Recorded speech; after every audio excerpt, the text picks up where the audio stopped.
inflation closing in on 100%, 40% poverty rate, and 3.5 million jobs lost during the pandemic. These are the headlines you are going to come across if you search the internet for what's going on in Argentina. The streets of Buenos Aires, the country's capital and home to over 15 million people, are seeing massive anti-government protests. Citizens are demanding higher wages and lower inflation. Prices in grocery stores are constantly being adjusted, and workers can only watch in despair as their salaries are worth less and less each week. And if that's not bad enough, over 9 million Argentinians are currently unable to pay their rent. This means they have no choice but to leave their homes and end up in illegal camps around the country. Long story short, the South American country is on the fast lane to a new default only 2 years after the last one. If that happens, it would be the third time in 20 years that the government fails to pay the country's debts. A debt that amounts to billions upon billions of dollars. Now, you're probably a little familiar with the country's sad state of affairs. After all, in the last few years, every piece of news coming out of Argentina is about how the economy is in shambles. And for that reason, we wanted to take a closer look at the country's economic history and try and find an answer to the question, why is Argentina still poor? What we discovered turned out to be not what we expected. And the truth is, that question may not even be the right one to ask. If you are anything like us and love discovering the truth behind what's happening in the world of business and economics, sit tight. Let us set the stage for a story of big ups and even bigger downs.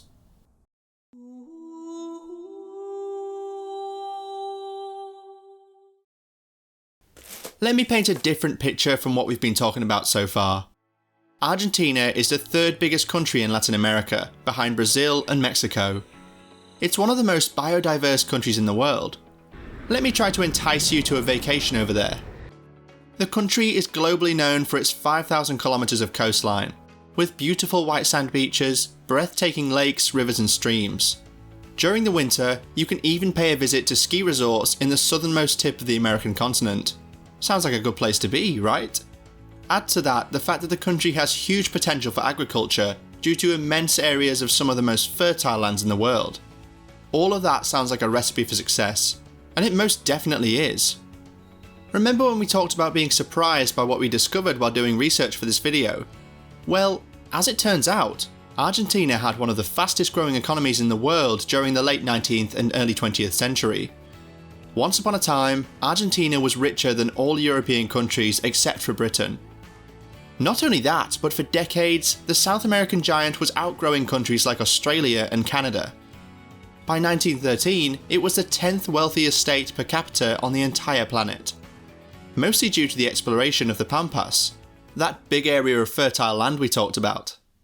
Put all that next to the economic turmoil the country is going through today, and you've got what some economists like to call the Argentine paradox.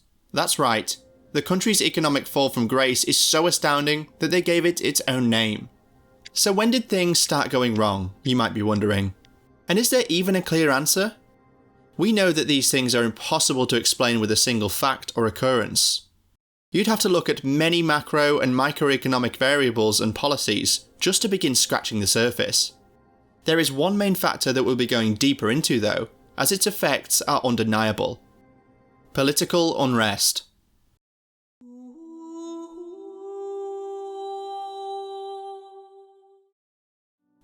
While 1913 did mark the peak of Argentina's economic growth, the country was still doing well despite political division being on the rise. Until we get to 1929, that is. And in comes the Great Depression knocking on everyone's door. The entire world's economy taking a nosedive had harsh repercussions in South America. In Argentina in particular, the main issue was unemployment skyrocketing. For a minute, let's pretend that you are a head of state and you are planning on staying as head of state for as long as you can. There are a lot of things that you want to avoid, and unchecked unemployment is definitely one of them. It's just one of those things that always ends up being a catalyst for the toppling of governments. So, with dwindling public support, the elected administration of Hipólito Yrigoyen joins a long list of Latin American governments that were overthrown by the military. Goodbye President Hipólito, and hello General José Félix Uriburu. You see, General Uriburu didn't decide to seize power overnight. He was actually a member of the group called the Nacionalistas, and they had long waited for the opportunity to pull the rug from under the elected president. That opportunity loudly presented itself during the Great Depression. Here's the main thing you should know about General Uriburu and the Nacionalistas. They were quite sympathetic to the ideas of fascist Italy. They planned to import those ideas all the way from Europe to the pristine white sand beaches of Argentina. And that they did. The elections and the 1853 constitution were suspended. Political parties were banned, and with the coup, a period known as the infamous decade began.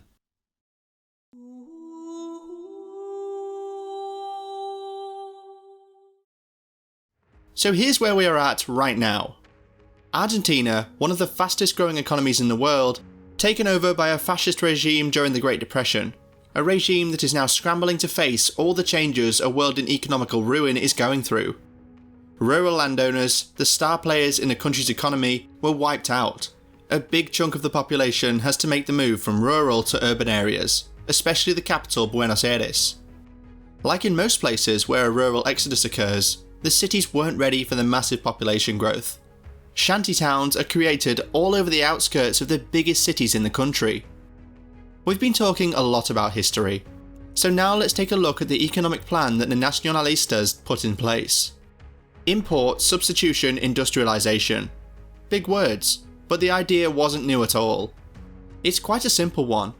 It dictates that a country should limit its dependency on foreign products, and for that, it has to create a strong internal market with the capability to produce its own industrialized products. You've got to admit that self-sufficiency sounds pretty good, right? And a lot of very famous economists were putting all their chips on that idea. But to achieve that goal, a country needs to adopt a few measures. Increased taxes, nationalization, and protectionist trade policies to name a few. Keep that last one in mind. That's when Argentina's path diverges from the other countries inside the very select group of top world economies. During the decades in which the world recovered from the Great Depression and World War II, international trade was booming. Led by countries like the United States, it expanded faster than in any other period during the 20th century. Meanwhile, Argentina was stuck looking inwards. The country showed very little interest in participating in world trade, all in the name of self-sufficiency. Okay, so did the country achieve that goal? In other words, was it worth it to step away from the global market and divert all investments to industrial growth? The answer is a pretty clear no. But look, one could argue that the big idea of import substitution industrialization didn't really get a fair shot. And that's thanks to something that we briefly mentioned before, political unrest. The decades following the 1930 coup were wild, to say the least. Filled to the brim with corruption, electoral fraud, mismanagement and state violence. All sorts of policies and wage increases were pushed to appease very angry and powerful unions, with no concern for long-term effects. To get an idea of how unstable things were, there were 5 more military coups after 1930, and those are just the successful ones. If you're counting the ones that failed, you need to more than double that number to 12. Many regimes came and went. All of them were keen on suppressing their detractors with violence. Here's an unbelievable event that demonstrates how bad things were. In June 1955, 30 aircraft from the Argentine Air Force bombed the Plaza de Mayo during a public demonstration. Targeting the crowd and the Casa Rosada, the official seat of government, the attack killed 308 civilians. Let's put it in US terms. That would be equal to a part of the United States Air Force remaining loyal to a previous administration, and setting out to bomb the White House and a crowd of American civilians. Absolutely not a scenario that favours growth, and a lot of the economical consequences hadn't even shown their ugly faces yet.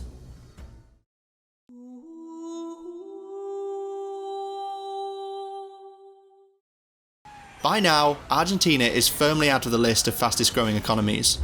Pretty much all of the economic growth stagnated, and even so, by the early 60s, the country was still boasting a GDP per capita higher than Italy, Japan, and even Spain, its former colonising power. But we are about to see the consequences of years of wildly irresponsible government spending, huge wage increases, and an incapable industry. Inflation is finally starting to catch up.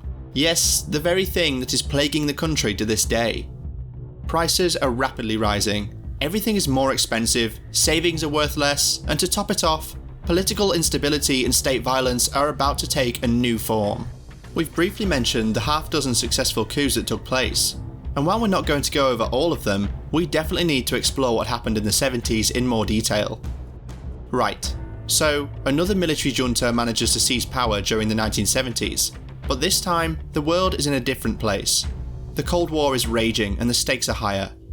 Operation Condor is in full motion, and the period known as the Dirty War envelops the country in a mantle of violence and death.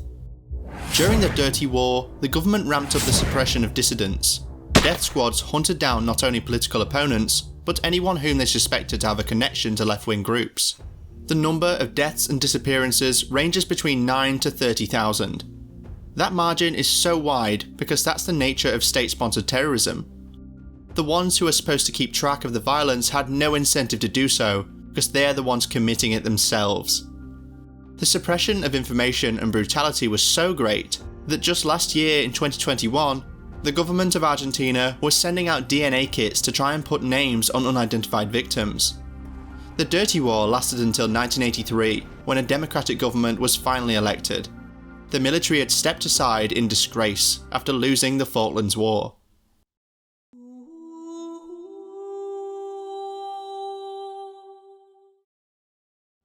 Finally, the country goes into the 90s, led by a democratically elected government. After decades and decades of military coups, state violence and political turmoil, the winds start blowing in a different direction.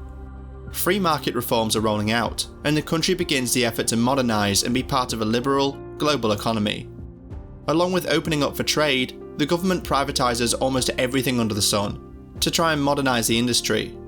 A monetary reform takes place, replacing the old currency with the peso, which was fixed by law at par with the dollar.